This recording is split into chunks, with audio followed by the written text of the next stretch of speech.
Hello and welcome back, troglodytes, to another Trogly's Guitars video. Today we have one of the Norland era rarities, the Les Paul Artist. This is basically a Les Paul custom modified with Moog electronics to give it sustain and just a lot of fun stuff. If you've never had one of these, once again, it's just like a custom except for you have a fancy Les Paul inlay. And instead of the binding on the back, you have a comfort cutaway, which makes this guitar very comfortable to play. This guitar is a phenomenal player. It does have some very light wear to it that we will go over here, but it does come with the original chainsaw case that you see here. This is the third generation of the chainsaw cases. It's a little bit bulkier than the first two generations, but these are my favorite cases to ship in. They're very sturdy, so no worries there, and the inside is very nice and plush. And then you also have a compartment lid in here. But enough about the case. Let us move on to the guitar.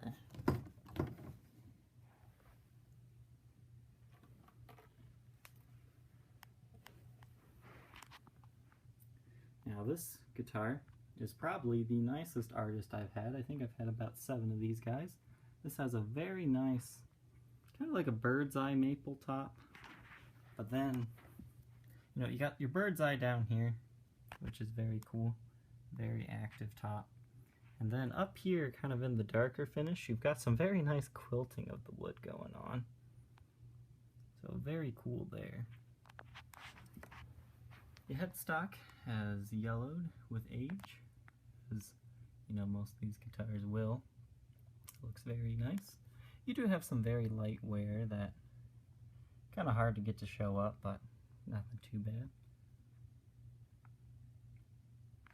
Now these came stock with a brass truss rod cover, Les Paul Artist, and also a stock brass nut, which was very popular back in the 80s.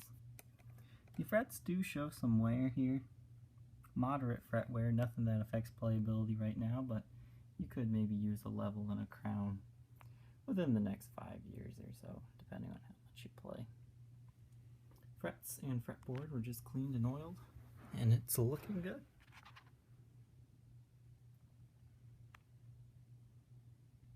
There's just a little bit of wear on the front of the guitar here. You do have some scratches on the pickguard as expected.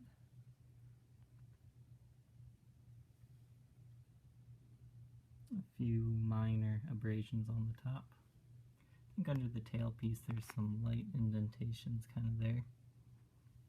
As well as over here, you can see a few little dings.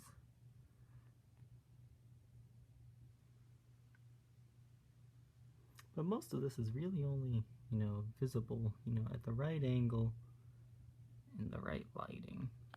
As you can see, normally it just appears a very nice antique sunburst finish. Take a look at the back of the guitar.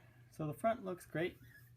The back just has a little bit of wear, and this one is marked a factory second. Now that usually just meant a very tiny finish defect, which is, you know, not able to be found right now. And another reasoning sometimes is because a factory worker wanted it, so they'd stamp it second. I wasn't able to really find anything that I would call a finish defect, so it could have just been like, you know, a little ding like that from the factory. So it's really hard to know. The only kind of defect I think, slash character mark, is right here. That's the 3rd, 5th, 7th fret. You see there's kind of like a knot in the mother of pearl. I mean, I'm sure they could have just pulled that out, but I don't think that's the real reason, but that's the only thing that I would consider like a factory knot worthy. You do have some tarnishing on the gold hardware pretty well everywhere on this guitar, including the tuners. The neck is a very nice, comfortable 60s style neck, and the finish is kind of worn off the sides, makes the binding look white again like it originally did. But overall, it's in good shape. You also have the a 3-piece neck, which makes it very strong. It is maple. Truss rod functions as it should. You do have some light wear on the back of the guitar, but you know, once again, very hard to actually make it show. And besides those few little dings there, there's just some very moderate buckle wear, and you do have some wear on the back plates, and some kind of on the bottom edge of this guitar. The sides are fairly clean, with nothing too major to note. I'll show you them here anyways. And what's really special about this particular example, besides, you know, the nicely figured top, is this thing is really light. And light by New Orleans standards is, you know, anything under 10 pounds. This guy's like, I forget exactly, it's like 9.5 pounds, which is really light. They used really high-grade mahogany. The body's very light. I think most of the weight comes from the neck because of the very heavy maple. Overall, this is a beautiful guitar. And if you're interested in this guitar, feel free to contact me on my Facebook page, facebook.com/Troglys, Troglys. Also, feel free to check out my reverb store.